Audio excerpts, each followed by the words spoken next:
Hey, I'm Chris, and I spend way too much money on watches. I'm Julien, and I know way too much about watches. And you're watching Pull the Crown, the place for off-the-cuff watch content.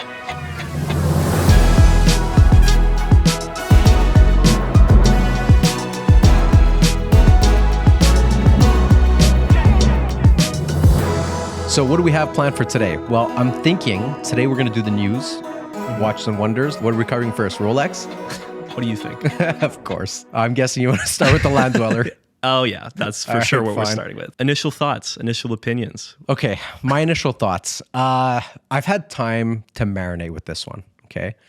My initial impression was puke in my mouth.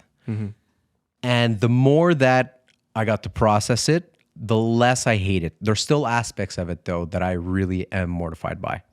So let's start with the name. I really don't understand the name. I really don't get it. I know that you feel the same way, but I feel like there's a part of me from a marketing perspective that understands the whole perspective of growing a brand's intellectual property, okay? And I understand the segue between sea to land. I get that. You have a sea dweller, you have a name, it's popular, it's recognizable. You want to grow the brand, you're looking for a new name. I could see where that came to be. But when I hear the name, it doesn't resonate in the same sort of like sweet taste in my mind, the way that Daytona does or Submariner, right? It just doesn't, doesn't fit. But it doesn't fit because it doesn't specify the use case of the watch. And, you know, going back to what you were saying before as well, which is sort of, you know, inventing something or bringing something new to the brand and, you know, kind of intellectual property. What I don't understand about this is it's not something new. It's just an oyster quartz. You know, it's just bringing back something, a heritage. Basically, it's a heritage watch that they're trying to reinvent. But I don't think that they're pushing anything too far, especially enough to consider it new intellectual property. Well, I mean, they're trying to say that they push a lot. No, they're saying that they have like 16 new patents or something on the watch. Yeah, but I mean, you know, with Rolex, the important thing to look at is design. I mean, that's what everyone is attracted to the brand for usually. They make watches that you want to wear, that people can wear easily. And in this case... Do you find it attractive? I don't find it attractive. I actually don't. In any way, shape, or form? You know, I think some of the finishing's nice. Yeah.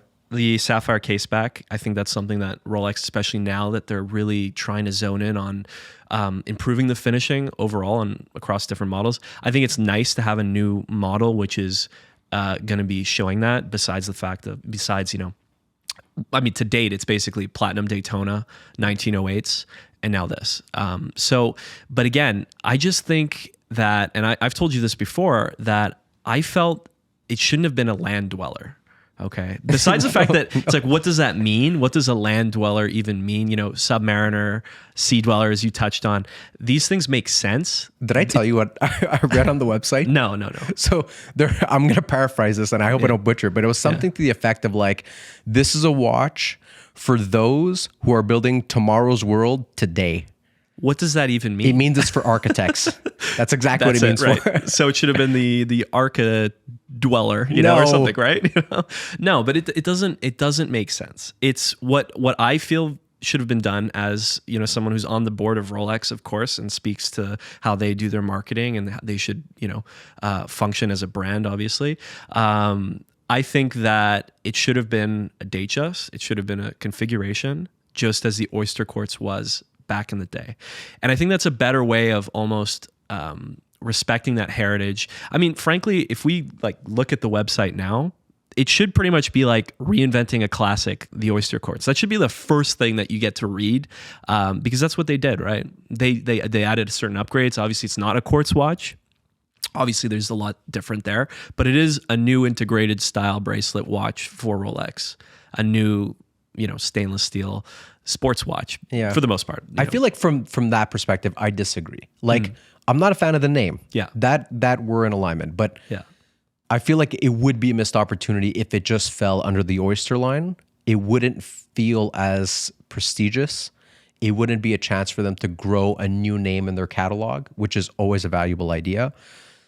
So from that perspective, I kind of see it. And again, like going back to the aesthetic, I like that aesthetic. I like the case. I like the bracelet. I've always been a fan of that.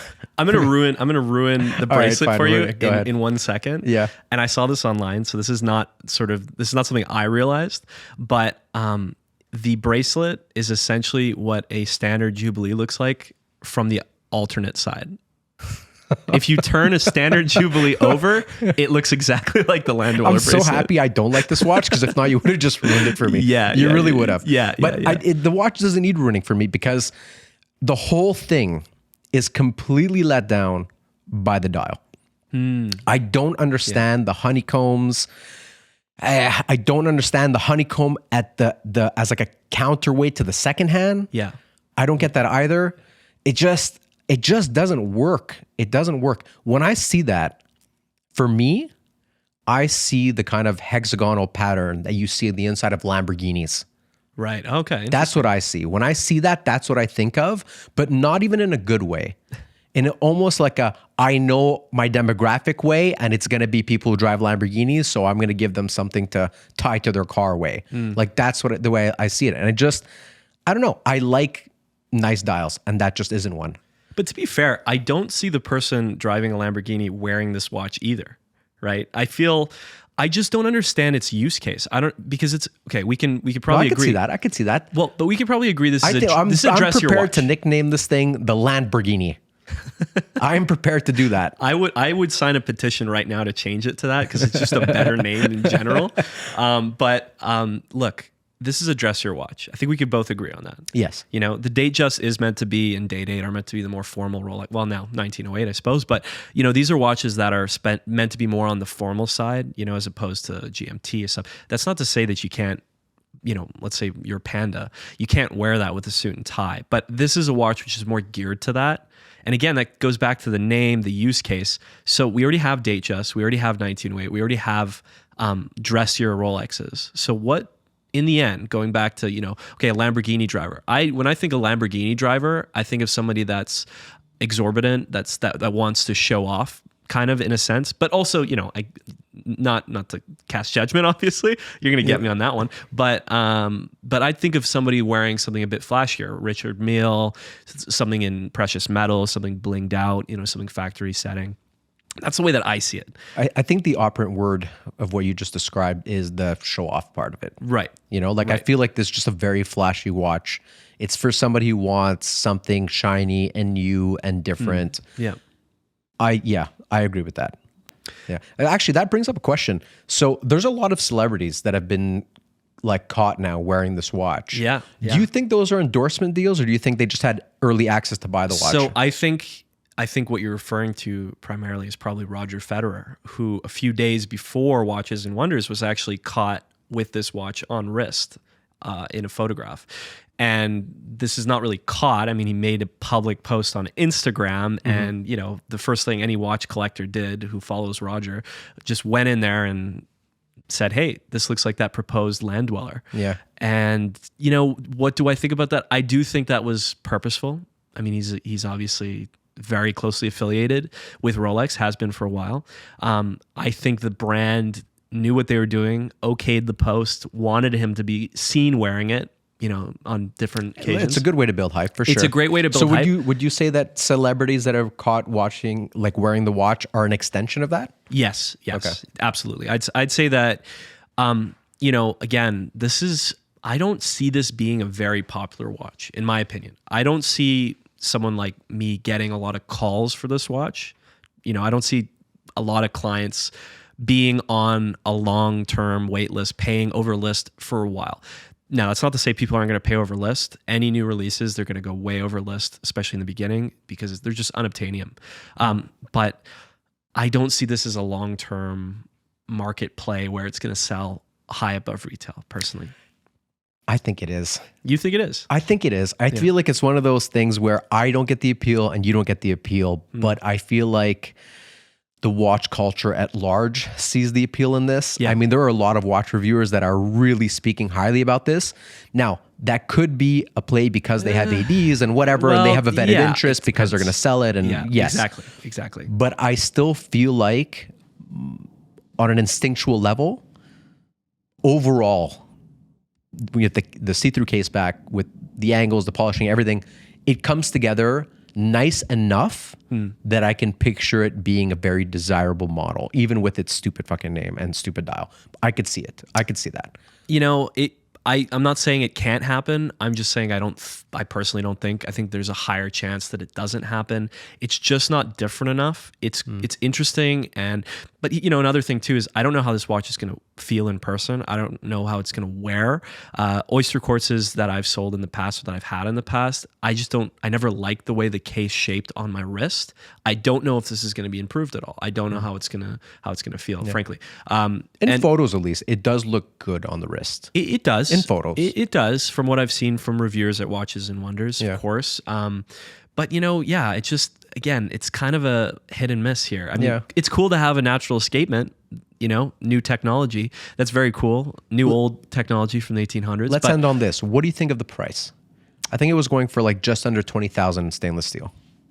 I think given that I think it's fair to Rolex's standard and Rolex's history when they released new models. You know, it was the same thing with the 1908. A lot of people complaining about it, but they make some certain finishing changes. They spend more time on these watches, and you know, the R&D behind their new natural escapement definitely cost money as well. So I get it. I don't hate the price. Now, you can ask me if I hate the price on like the platinum blinged out version, and then that's a definite yes. But no, I don't hate the price for stainless steel watch. Neither do I. It seems fair. And actually, there is one more detail that I did appreciate. So surely you noticed there's no clasp on the watch. Yeah. Right? Yeah. And so I actually noticed earlier when I was flipping through some photos on the Rolex website that they actually made the crown asymmetrical in the sense that it's not right in the middle of the bracelet. So when you put your wrist down on a table or something, you're not actually resting it on the logo. Which I think would hurt the OCD of my brain, but it's pretty clever that they kind of moved it up and made it asymmetrical so it'll be more comfortable. Yeah. Look, it's a great thing to have a hidden clasp back. I think that's something that was missed.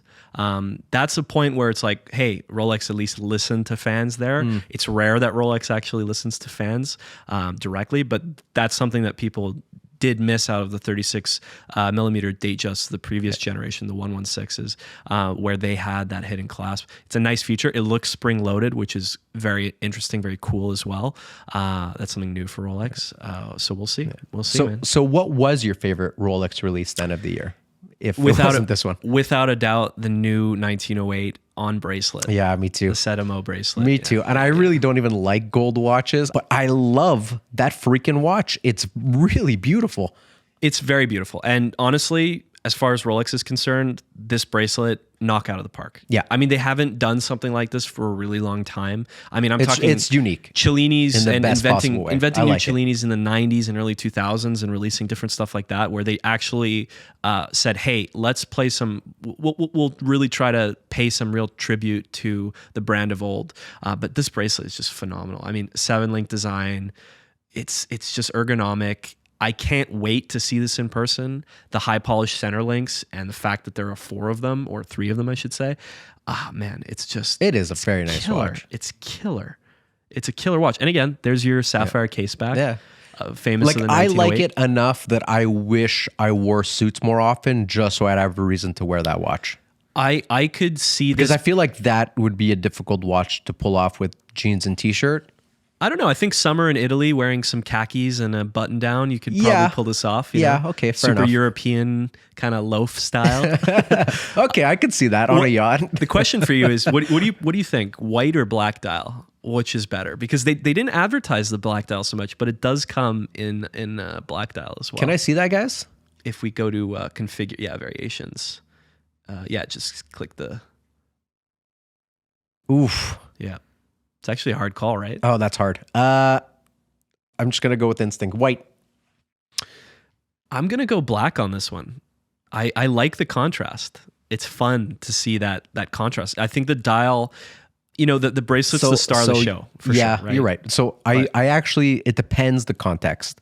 I said white, picturing the polo and loafers and khakis on a yacht. Yeah.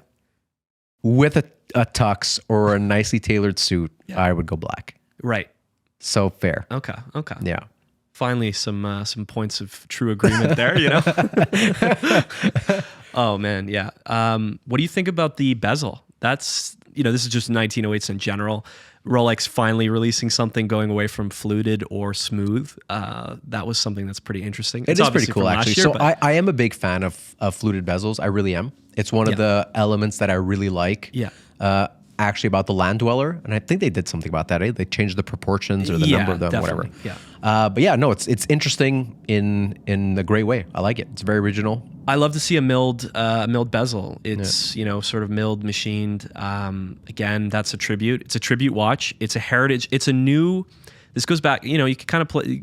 Do you think they would ever make a 1908 in stainless? Because it's a dressier model. I think because it's a dressier model, it's really trying to be, it's trying to be a watch from 1908. And this style of watch would not generally be produced in a stainless steel case. I think that was just my desperate attempt of wanting to be able to afford that watch one day. I think that's what that was. You'd be surprised. I mean, the market is pretty much under retail.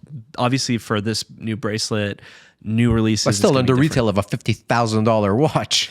Yeah, but hey, it's all relative. If you're willing to spend well over retail for, let's say, a Panda, a Pepsi, yeah, that's true. You kind of got to think of value for money, and this is a watch that I think is good value for money, and it's going to be better value for money on the market eventually. I think we should talk about the new OPs, the new Oyster Perpetuals.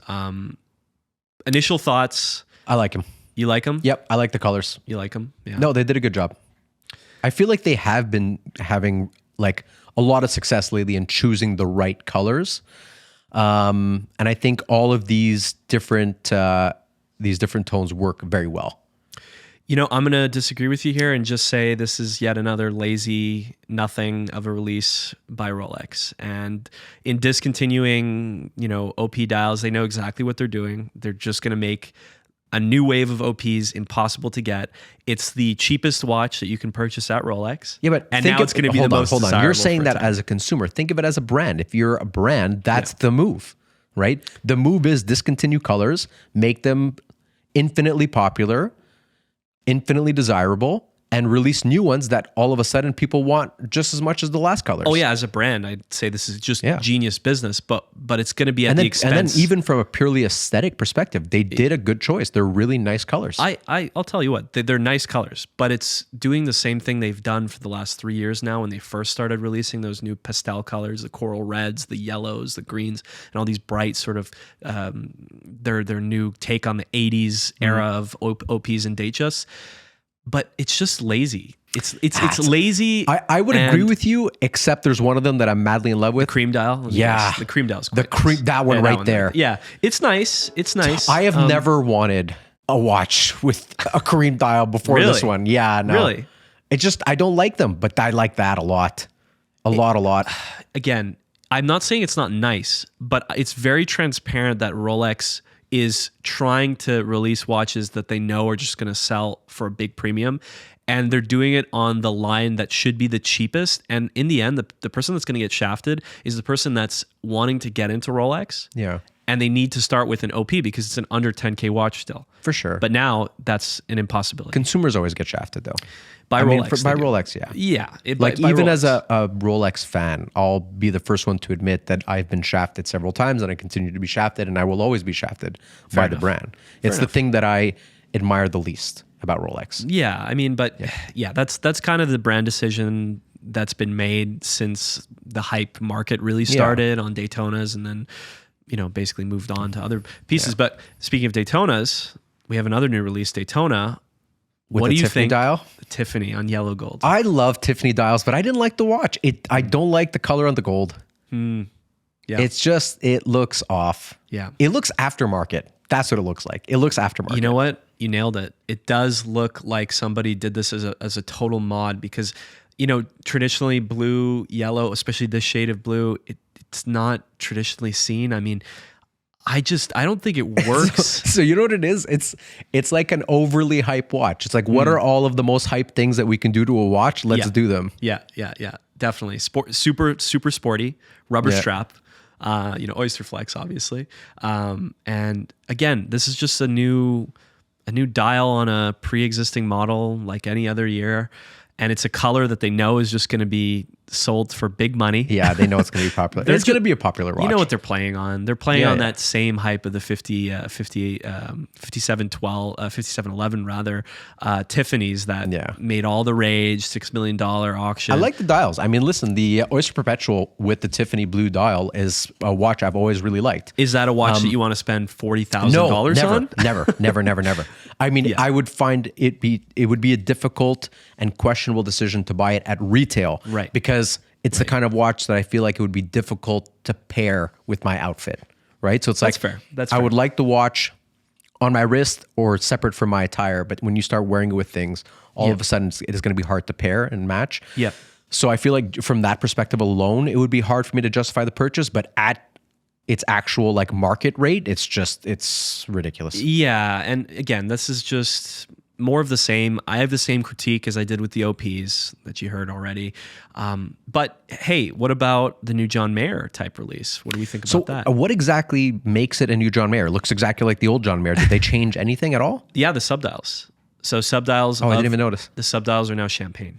So that's a change that there is some contention on. The subdials are champagne. Yeah, so it's green dial Daytona with champagne subs. I just, again, this just goes back to it. There it is right there. Yeah, bright green. That's it. That's the one. Yeah. Okay. So look, traditional John Mayer, Daytona, classic, discontinued, went nuts, market came back down. It's just traditional Rolex, discontinue something, bring it back in a different way, but not different enough to justify a different price point. I don't love it. I don't love the champagne subs either. Yeah, I actually don't like the gold subdials. No.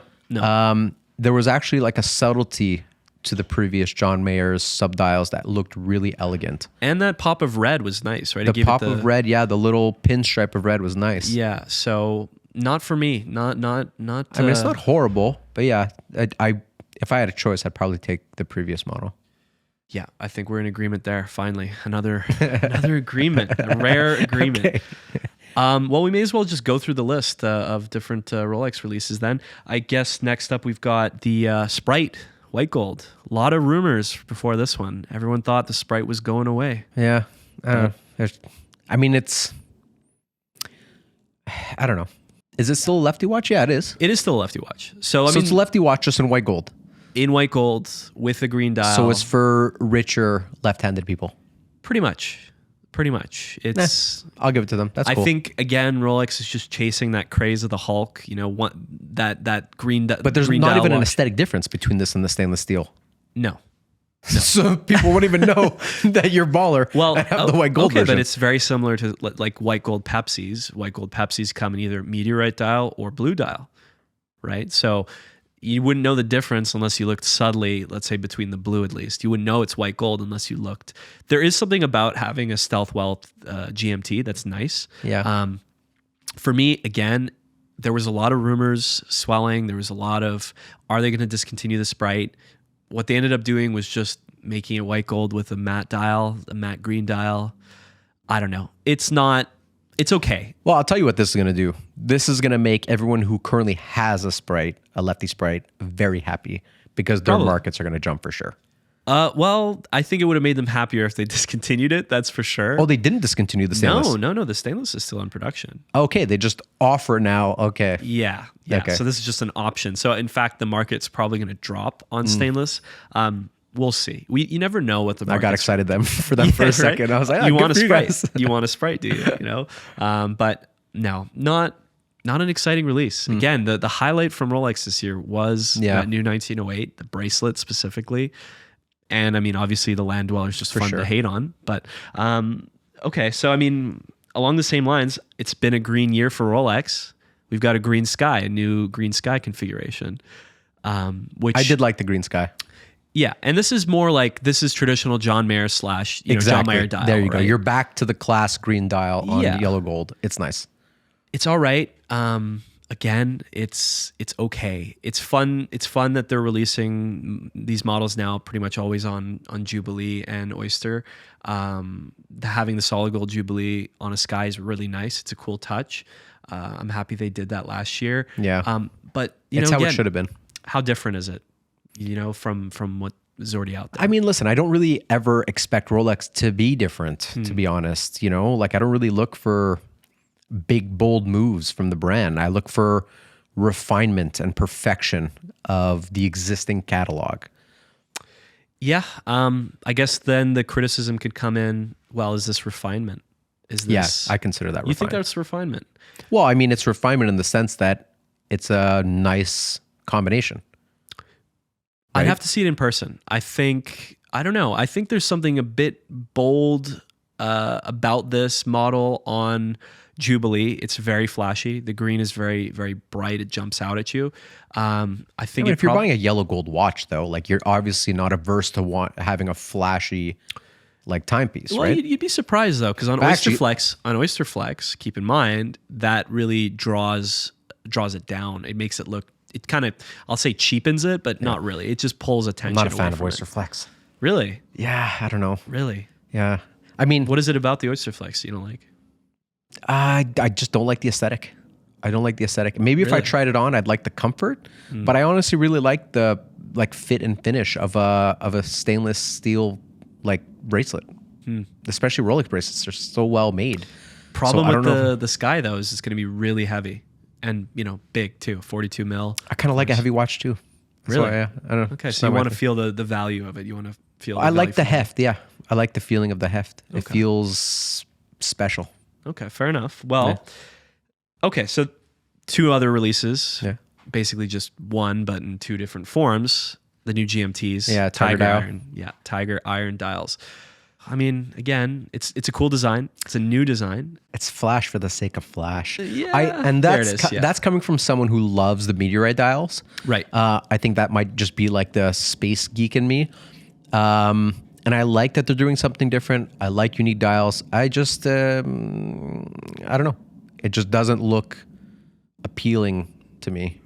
I think it definitely looks nicer in the rose gold. It's a darker dial. It's a mixed mineral kind of dial that's going on here. It's unique. It is unique. Yeah. I just don't find it beautiful. That's all. I don't really find it beautiful either. Keep in mind, with all these stone dials, it's really hard to know what they look like in person. They're all going to be totally individual, totally unique. It's going to be something to see in person. I think it could look way better in the flesh. It could look way better in direct sun. It could look way better in darkness. You never know with these kinds of dials. It's kind of cool. But again, that's pretty much all the releases from Rolex this year. And it's just same old kind of stuff at the end of the day. The Land Dweller was something new, but it's not something that's really new. You know what I mean? No, it is. It is. It's not really new because it's going back to it. I mean, there's a sense of reissue to it, but it's still I think new. we could jump into Patek. Why don't we step up a little bit, actually? Why don't we jump into some releases that Yay. I love talking about watches that I can never afford. Well, let's start it off with what actually was my favorite release of the year. 5308G.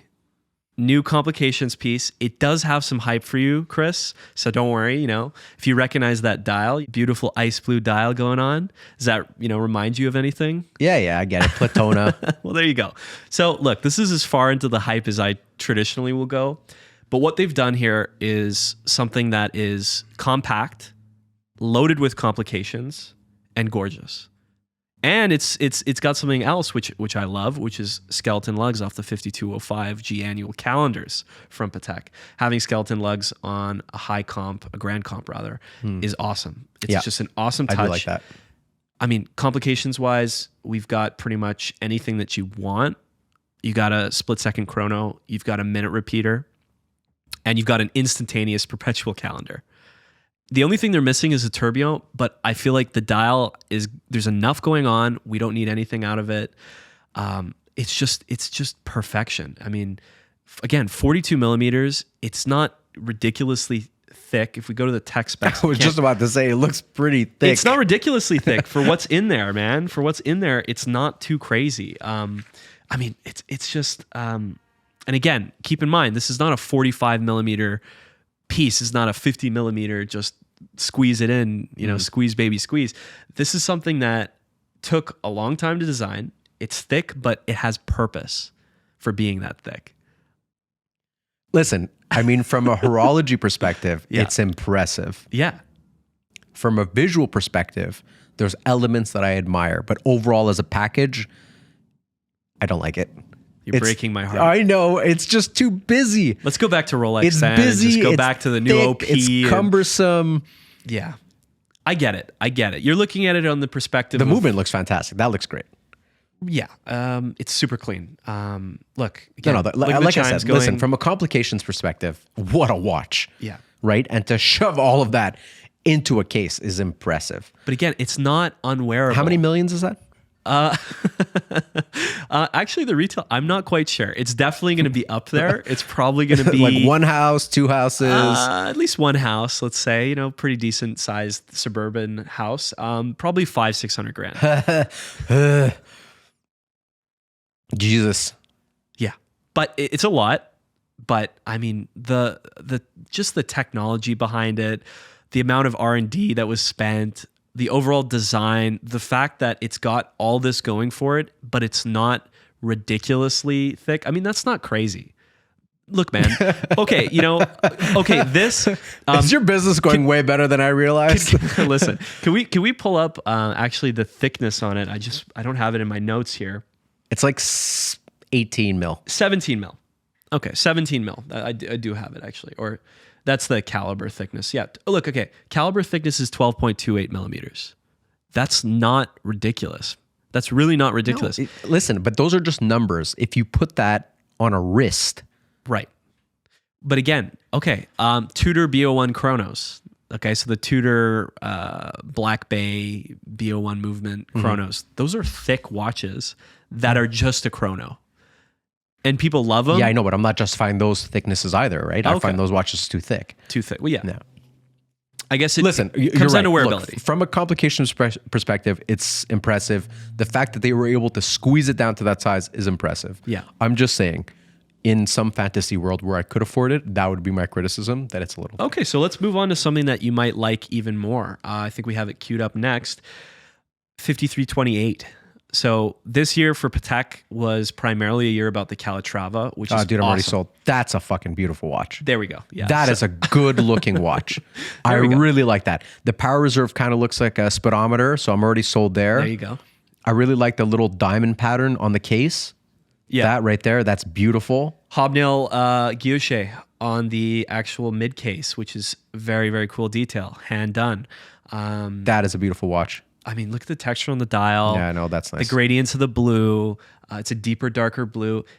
Honestly, I love the fact that Patek is paying a lot more respect in recent years to the Calatrava. The Calatrava is kind of meant to be the quintessential Patek.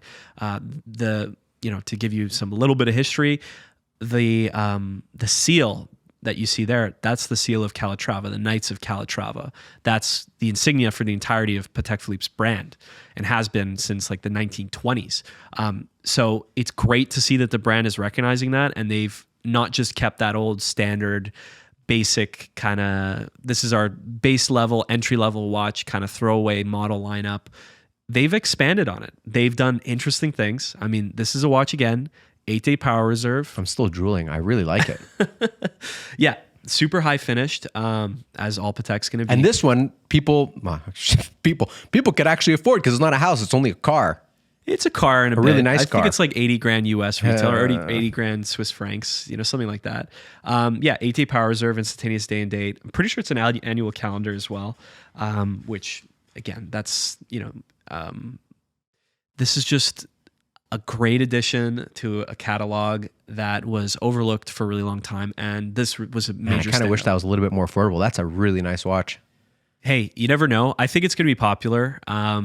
But there will be eventually a time where you could get these for at least 20, 30% off list on the market. That time is going to take a year or two. Yeah, It's I'll give gonna you a take call some- then when my gangster days are picking up. Well, hey, once you retire from the gangster life, you mean, because this is definitely not a gangster watch. Okay, so then I had another standout, which was a lot of people's standouts, another Calatrava. And this one you might appreciate as well, because again, we're going completely the opposite way of thickness, and we're going simplicity. Ooh, salmon dial. That's nice. And a salmon dial, which is a super traditional watch for Patek. That is a thickness that I admire, man. Look at that. There you go. So there's your perfect suit and tie watch. Yeah. That's actually it's the simple. blackened hands. Yeah. Very nice. Yeah. And hour markers, very nice. That's a nice touch. Yeah, so the hands, that's just a treatment of the hands to preserve Yeah, I just them meant from like tarnish. aesthetically it looks great. It kind of looks like a black gem.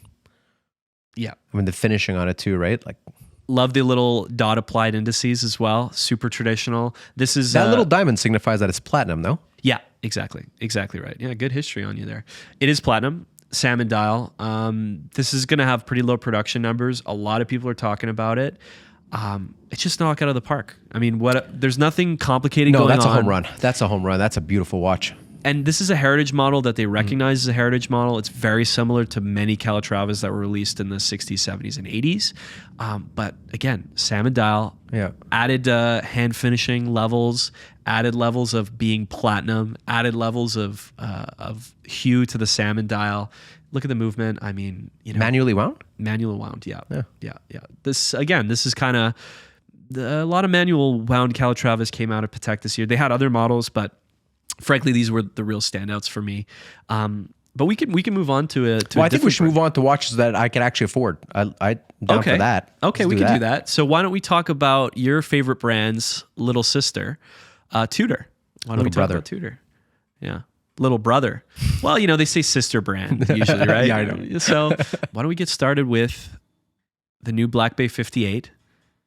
That looks all right, actually. Burgundy. So they call it Burgundy, but the previous Burgundies in 41 weren't really the same hue at all. This is a far more, sunbursty, kind of reddy. I don't know how to perfectly describe the hue, but it's definitely different. Wine. Sure. Okay. Yeah. Well, then I guess Burgundy makes sense for this watch. It didn't make sense really for the previous Black Bay 41s, which they still produce actually with the red bezel. Sunburst style. It's the first time a Black Bay 58 is being featured on Jubilee, which, Tudor's had their, I think they call it T-Link Jubilee for a while. I'm not going to lie, I modified my Black Bay to have a Jubilee bracelet. Oh, yeah? There you go. So there you go. It looks great on Jubilee. It's something that a lot of people have been doing for a while, going back to vintage sub days or even vintage Tudors, fitting them with Jubilees. Very common thing to do. Never really released by Rolex. It's cool to see Tudor experimenting with that idea. Makes you kind of think maybe Rolex puts a sub on Jubilee. Never know. Maybe an all brush Jubilee. How would that look? Kind of a fun little thought experiment. I don't hate that. As long as it's the all brushed one, yeah. All brushed. But yeah, again, METAS certified movement, which is awesome. 39 millimeter case. This is the more desirable wearable size for most people. I think this was a good release. Yep. I think, it's kind of people pleaser, but there's nothing wrong with people pleasing so long as you're offering quality. It's people pleasing, but still in a unique way because, most people aren't going to opt for a red bezel and dial. It's a lot. Right? It's a lot. But when you see it, it comes together nicely. It does. It does. We can move to something maybe that you're going to like a lot less, knowing your case dimension preferences. This year for Tudor was the year of 43 millimeter cases. The new Black Bay 68. I hate it, but I love it at the same time. Can we click that silver one? You're gravitating towards the silver. Yeah, look at that. Really? That is a nice color combo, man. Really? Silver dial with a black bezel? That's nice. And right away, I could tell you, I love the Rolex style crown. Yeah. And I really like the kind of, the little, I don't even know what to call that, but like the grip on the bezel itself. Yeah. That's very Rolex as well. It is. Right? It is. Kind of look like a sub, but more pointy and spiky. More similar to like a Sea Dweller. Yes. Yeah. So that's kind of what they're going after here. 43 millimeter case. Again, we're moving towards METAS certified Tudors being the standard, which is cool. It'd be cool as well if Rolex could up their certification, and it's kind of funny now that they haven't. But I digress. For me, the silver was not it. Oh man, no, I love that. Even the blackened hour hands and markers. Yep. Like if that watch was available in 39 or 40, I'd buy it tomorrow. Really? Yeah. Really? Like aesthetically, I love the look of that watch right now. I'll obviously never be able to wear it. It's 43 millimeters, but purely aesthetically speaking, that is a very beautiful watch. To each their own, I suppose, because for me, the standout was the blue. Really? Really All right, let me unique see it. color to the blue. Again, you know, you throw a gradient kind of blue my way, you throw some Yeah, I know. interesting This shade. just doesn't do it for me. Really? Yeah, it's not bad, but I think this is cool. It kind of goes back to what you had said, which was super interesting about the yellow gold Oyster Flex TIFF dial. It does look a little bit aftermarket-y, but I kind of like that for a Tudor. I love the crown. I love the further graduation and grip on the actual bezel assembly. Really cool. Snowflake hands, classic. It's definitely closer than I think anything else came to being a sub. And it's kind of interesting that we keep inching further and further and closer to that Rolex level, but maintaining a far under 10K price range. right. I'd love to try this on in person. 43, I love a Sea Dweller 43. That's pretty much my favorite dive watch that Rolex produces. Can you rock one? I can rock one, and I love it. I absolutely love it. That's a watch that I really want to own one day, add it to a personal collection, keep it. I could rock it on like my ankle. You know. Yeah, I mean, look, wrist surgery, it's always an option. We could give you wrist Botox. You know, Hey, and no insulting my little girly wrist, okay? okay, I'm sorry. Well, you know, back to the Black Bay 58 then for you, I guess. Yeah. But yeah, just great watch. Crown's pretty cool. Maybe a little bit out of place, but that's probably just perception. I've sold a lot of Tudors. Their standard crowns are, you know, a little bit quite different. So that'll be something interesting to see in person. But Tudor again, another perfect watch for your wrist.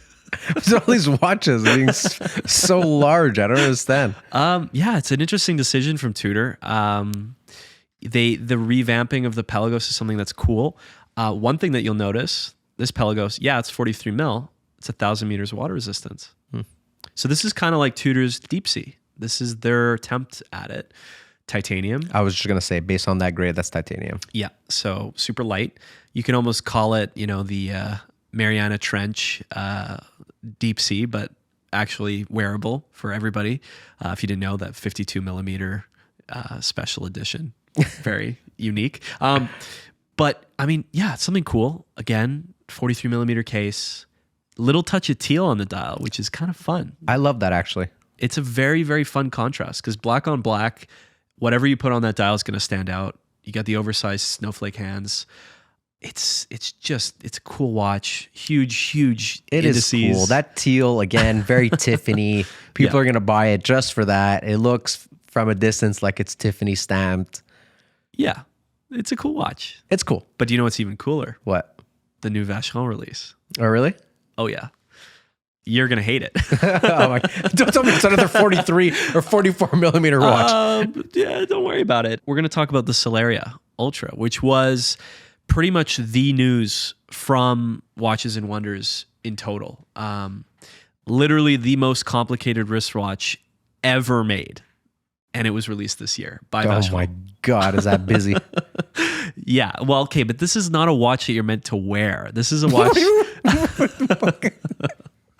I'm being a little bit facetious when I say that, but this is a watch that took 8 years to produce. It took a total of something like, I think like 100 patents, some ridiculous number of patents to actually make and produce this watch. And That is a big boy. it's a huge boy. It's a very huge boy, but there's so much going on right now. Okay, 41 total complications. 41. 1,521 individual pieces to the movement. Okay. Again, took artisans 8 years to complete this from start to finish. That's like an insane amount of time to dedicate the entirety of your day to doing this watch and this watch only. But to be frank, all the complications that it fits in, the usability of it, pretty much any astronomical or astrological sort of indicators that you could look for are on this watch. Sun, basically, phases of the sun, phases of the moon, celestial phases, zodiacs, anything like tourbillon, minute repeater, split second. Everything that you could possibly think of is in this watch. So it's not even worth going over all the individual complications. That's really impressive. I'll give you that. It's incredibly impressive. It actually looks better than I thought it would too. It's somehow cohesive in its design. It's wearable.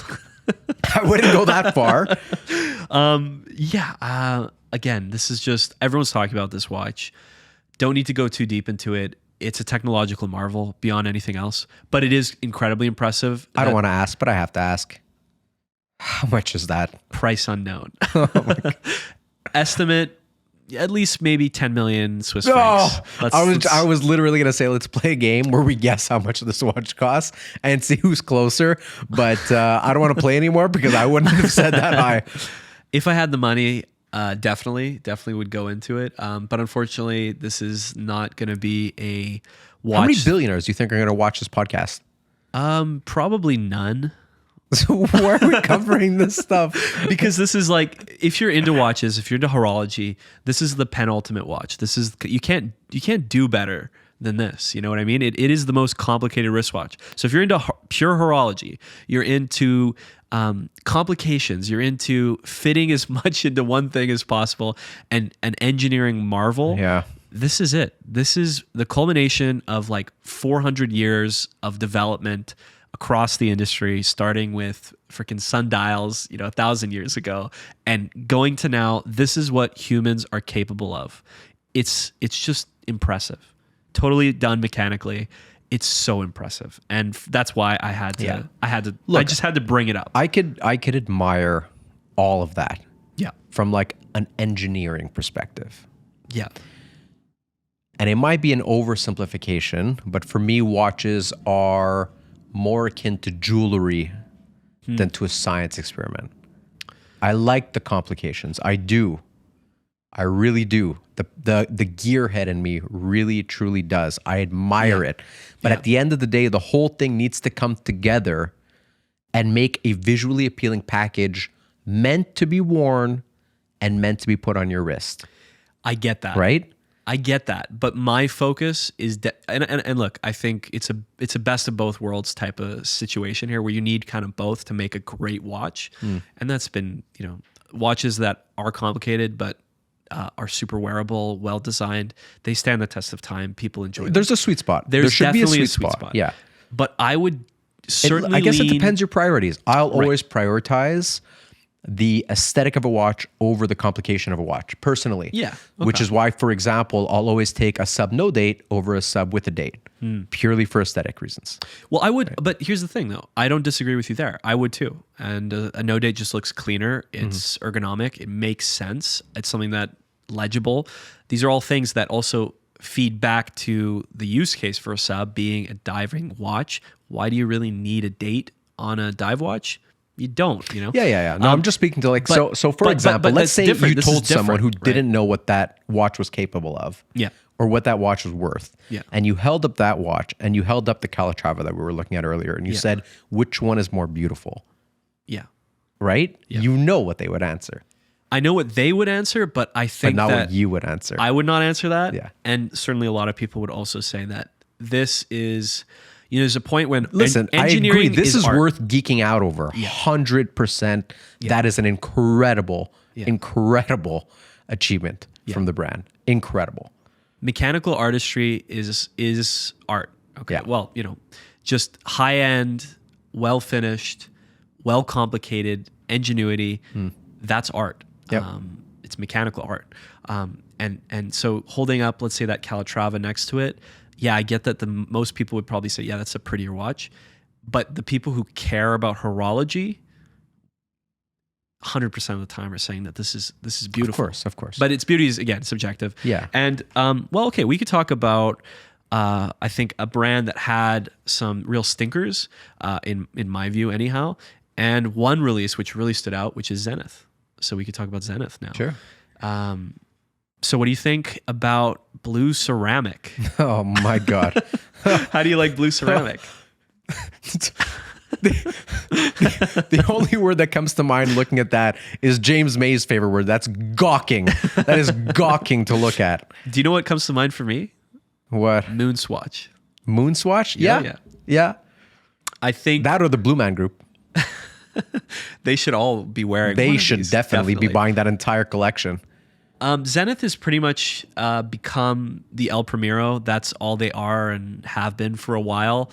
And I get that. It's, kind of feeding off a bit of the Rolex-iness, the history behind that fact that, Zenith produced the first movements for the upgraded Daytonas in the 90s, or 89, the 16520s were released.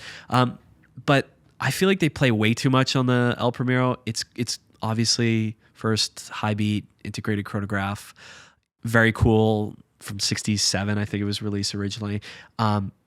Great watch, very, very cool, but it's so revolting. I can't even hear the words that are coming out of your mouth because I'm just is not it. sucked into the We're agreeing on something here, Chris. This is amazing. Look at that thing. Look at it. Look at that monstrosity. Yeah. Look, the dial's beautiful. I'll give it something. The dial's nice. But the in isolation. Oh, that's actually not bad. There we go. Okay, so this is something that we could talk about, which is nice, which I think we could both agree on. The George Favre Jacot, or Jacot, which named after the founder of Zenith. And this is kind of a watch which is meant to honor him. And I think they did a phenomenal job of doing it. Lapis lazuli dial. Dude, does that say 0 out of 160? Yes. Is it another watch that people can't afford? It's more like good luck getting your hands on one more than anything. But yes, but hey, you know what the beautiful thing is about Zenith? They do listen to their fans. Yeah. Kind of going back to the El Primero thing. People know Zenith for the El Primero. They play a little bit too far into it. These blue ceramic monstrosities are them trying to feed that ceramic kind of thing. They've done a lot of white ceramic watches, black ceramic watches. It's them trying to be people pleasers. When it comes to this, though, this is pure respect for the founder of Zenith, and those ideals that were held way back when. Lapis lazuli dial, but it's a lapis dial with pyrite. So that's what those like gold specks basically going through it are. You have a more opalescent sort of texture to the subdial. Obviously, you have a very, very well accented chapter ring. Really unique, textured, hand assembled, of course. This is just a knock out of the park. This is a flex from. If we go back to the movement, and it's too, a successful flex. That is a really beautiful It's a very watch. successful. I mean, yeah. Case no, alone, I love the finishing. I love that pattern thing that they have going on. That's really nice. It's very cool. You'll notice that we've got a screw regulated balance as well. Again, going back to pocket watches and paying heritage to where watches came out of, those screws that you see on the balance, that's a traditional thing that was mostly done in pocket watches. A few high-end brands still do it today, but it's to properly weight out the and adjust the balance so that you don't have as much bead error. It's such a subtle thing to notice, but look how beautifully the brush surface on the lug transitions into a polished surface. Yeah. It's very, very nice. That little lip too. I mean, look, even the case back, the way that it's lipped out with the engravings. If you notice around towards the case, it's got this kind of nice little lip going on. Obviously, it's not screw down, but it's it's screw in. Case Listen, back. this year would be a great time to be a billionaire. Oh yeah, get your hand on all these crazy watches. I think any year would be a great time to be a billionaire. But I'd agree with you there. So we can agree. Ceramic monstrosities, they just don't look nice. And so I have a question before we move on from Zenith. What is your stance on ceramic watches in general?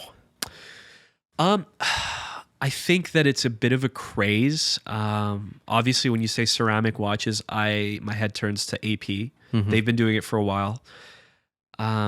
They produce some watches which are really awesome. But in general, I don't like ceramic watches. And the reason is that I've had a few clients bring me... I was going to say, they shatter them? Yeah. Oh, yeah. I've had a few clients come, watch fell off the wrist, they bumped into something, and a link basically shatters, and the bracelet kind of falls apart. Or they get a massive chip. It's kind of a snowball effect, Because if you shatter a link, that means the wrist is falling off your wrist, and then it's hitting the floor, it's exploding. Yeah, and that was the worst case that I've ever seen. But I also had a client with a black ceramic AP and basically took off half of the front right lug on a chip just by knocking it against the table, literally just cut it across. There's no fix to that except literally ordering a new case at AP Service, and that ended up costing him, I think it was like $60,000. Oh my God. You know, something like that, something crazy, right? Wow. Okay. You know, black ceramic. I like double balance, ceramic work, so. in concept. Yeah. Right, in concept. So for example, like this ring, there's a ceramic ring. I like that I can bang it around and it never really scratches, right? Yeah. Like I like that. Yeah. So I feel like from that perspective, like I always like my watches being like high polished, nice and clean, whatever. Yeah. I like it, but I don't know, it just doesn't do it for me.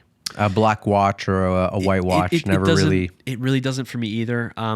I just want to jump really quick and show you. We're kind of going to backtrack, but I want to talk quickly about JLC.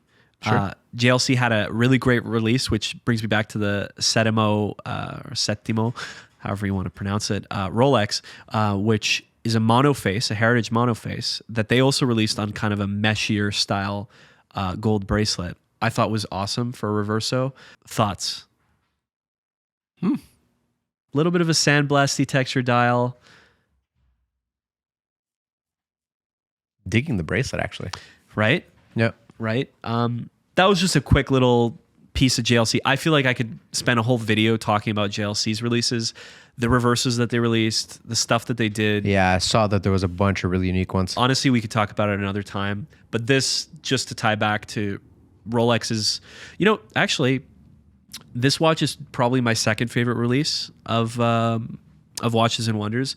I just think that if you're going to get a gold dressier style watch, I can't think of anything better than this. Yeah. And yeah, there's a lot of complicated GLCs they release, but this is just beautiful. It's such a beautiful watch. I like wanted to heritage and vintage style watches. Yeah.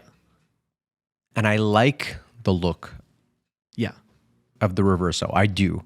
And I actually really like the history behind it. I just feel like there's no place for it in modern times. Like, again, when time. are you ever going to be flipping the face of your watch? When you play polo. Who the fuck is playing polo? Listen, you know what? You could actually No, but you say, know what I mean? Like you're not going to wear that golfing. No. What Like, what I'm you not going could to take say, that skeet shooting. what you You know, could so it's say, like, when are you flipping your watch other than to show off to your rich friends? Like, yo, check it out. I have a watch that can flip. I'll tell you right now. You're at a wedding. You take off your blazer. You sit down at your dinner table. You flip the face. Why? Because a common thing is, especially for me, biggest phobia is knocking the watch on the top of a table in an environment you're not used to, or a table that's kind of. I actually thought you were going to go somewhere cool with that. And I thought you were going to say, you're at dinner. Yeah. You don't want to look at the time. Oh, You want to lose yourself in the That's so moment. sweet. And you flip the face. that's so sweet. If you would have said that, I genuinely would have melted a bit and thought to myself, fuck it, the watch is cool again. Well, you know but what? you fucking ruined it. You don't want to scratch your fancy watch, Mr. Fancy Pants, so you flipped it so you don't hit it on a table? Like, what? We're gonna get to scratching watches later, but let's talk about Cartier. Probably Cartier's biggest release of the year. Definitely the one that people are talking about. Tank à Guichet, a jump hour watch from Cartier. What are your thoughts? Initial. My initial thoughts are, it's from a post-apocalyptic world and it's a bracelet that tells the time. Yeah. You know, that's actually not that far off from kind of the era it was released in originally. In the 20s, Art Deco era, that was kind of it was almost like, it was like a more refined steampunk era, I guess you could kind of put it, you know? And this is a watch that could almost look steampunk. This, you know, Cartier has this thing in their Privé collection where they have a tendency to release kind of more obscure, artsy, collectible watches and repackage them and either, you know, add to the production or release it in some small capacity. Guys, can I see it from another angle? Do we have any other photos of this? Probably do. There we go. Yeah. I mean, there's not that much to really look at, to be frank. I mean, it's unique. I'll give it that. But wow, that's weird, man. You know, jump hours are something that are not super common nowadays. Cartier bringing it back. It's an interesting thing. Would you ever rock that? No. And I'll tell you There's why. not even a Cartier logo on it. Here's why I wouldn't rock it. Imagine, the thing is there's a lot of collectors that won't wear Hesalite Speedmasters or let's say Plexi GMT subs, so vintage subs, vintage Rolex, because they get a scratch on the crystal and all of a sudden I have a buff on the crystal. Imagine you scratch the dial of your watch. Think about it. Yeah, There's nothing in between it. So imagine getting a big, nice scratch anywhere. Right down the middle of that. Right down the middle. You look at the brushing. I mean, it's pretty much a one-way brushing style. So you get a scratch on that, it's going to show, man. It's a linear brushing, so any scratch in any direction is going to be very visible. It's so unique. I want to say it's cool. Yeah. But I feel like Cartier took away all of the things that I like and admire about a watch. There are no second hands, hour markers, bezels, dials. There's nothing to admire. It's just a giant, slabby, brushed case with two tiny little windows for the hour and the minutes. And this is kind of Cartier style. Like what you had said before about UC watches is closer to jewelry than anything else. This is an example of that. Cartier is a jewelry company. They were a jewelry company. They have a history with watches. Don't get me wrong. I mean, they basically made the first commercially produced wristwatch. That was Cartier with the Santos. So, it kind of makes sense as a jewelry piece, but then you start to look at price point and all of a sudden it becomes ridiculous. You're paying so much money for a jump hour. These watches are going to go way over retail at first, especially. And some of the limited pieces are going to stay above retail. But it's kind of similar to, let's say, like a Crash. When you look at a Cartier Crash, in my eyes, it has no business being as expensive as it is. People paying hundreds of thousands of dollars for Cartier Crashes. I just don't see it. No, it's a jewelry that's thing. the hype. That's the hype. It's a hype jewelry thing. Listen, jewelry is supposed to be aesthetically pleasing, though. Yeah. Which, I mean, I guess it's arguable. It's arguable. It's very arguable. It's unique. It's unique that they did I don't know it. if you can go as far as saying it's attractive. Look, they did a lot of blingy stuff. They did Panthers this year. At least this is something different. They came out with limited production runs and then low production run base models. I'm interested to see the market on this more than anything. It's not for me. But I tip my hat for the originality. The more that I look at it, I can't say it's growing on me, but it's less savage than I originally thought. But it's I don't know. Yeah, I think I don't know is the perfect send off of the Tech Guichet. Why don't we jump to a jump hour, which is maybe a little bit more in people's price points? So I'm not gonna lie, I've been considering it. I think I'm still within the delay. Actually, no, I think today's the last day. Actually, because so this watch is only available for 7 days. They release it on the 7th. Today's the 14th. So I pretty much have till the end of today to buy this watch on pre-order. Yeah. What do you think? Should I do it? It's like $1,000 Canadian. No, sorry, more. I think it's 1,600 CAD. 1,600 Canadian. I already don't want it. You'll probably be all in at $2,000. You'll probably be all in at $2,000 because of import. I feel like at 1,000, I was like a lot more interested. Yeah. I mean, okay. It has a dial at least. Yeah, it has a dial. Design-wise, no, it's definitely not the nicest jump hour I've ever seen, okay? I mean, it's nicer than the Cartier. You know what? That's not easy for me to agree. Oh, really? Yeah, it's not so easy. Purely off aesthetic, you would take the Cartier over this? Okay, like all things being equal? Yes. Yeah, because it's more unique. It has something more. Oh, yeah, fuck. This is a very simple jump I would have to agree with that. Now, again, okay, well, here's something that's worth talking about, which is price point. I could say the design's okay, the finishing is whatever, but price point... It's a really unique watch for the price. Hey, when you consider that the Cartier is going to be $50, $60, $70, $100,000... No, it's not. Yes. the fact that they If I ever see somebody wearing that watch You're gonna slap in them? person, my eye's gonna twitch. yeah. This being as affordable as it is, it's something. But for somebody who doesn't like thick watches, this is a pretty thick boy. What's the movement in this thing?